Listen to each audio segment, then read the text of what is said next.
Hello friends, welcome to Sri channel. ఇంకా మీరు నా ఛానల్ని సబ్స్క్రైబ్ చేసుకోకపోతే ఇప్పుడు సబ్స్క్రైబ్ చేయండి. ఎక్కడున్నారో చూసారా? ఈరోజు వసంత పంచమి కదా, అందుకే టెంపుల్కి వచ్చానన్నమాట నా ఫ్రెండ్స్తో కలిసి. వసంత పంచమి ఎందుకు జరుపుకుంటారో మీ అందరికీ తెలుసా? 2 మాటల్లో చెప్పేస్తా. దేవుడు ఈ ప్రపంచాన్ని, మనుషులని, దేవుళ్ళని సృష్టించిన తర్వాత వీళ్ళందరికీ కావాల్సిన చదువు, జ్ఞానం అవసరమైందన్నమాట. దానికోసం ఎవరినో ఒకరిని సృష్టించాలని ఆలోచిస్తే అప్పుడు సరస్వతి మాత పుట్టుక జరిగిందన్నమాట. అయితే సరస్వతి మాత పుట్టిన సందర్భంగా జరుపుకునేటటువంటిదే ఈ వసంత పంచమి.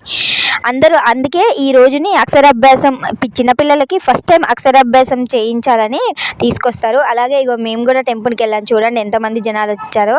చిన్నపిల్లలందరూ అక్కడే ఉన్నారనమాట. అంటే ఫస్ట్ టైం అక్షరాభ్యాసం కోసం పిల్లల్ని తీసుకొచ్చారు. మొత్తానికైతే కాలేజీకి లేట్ అయ్యాము.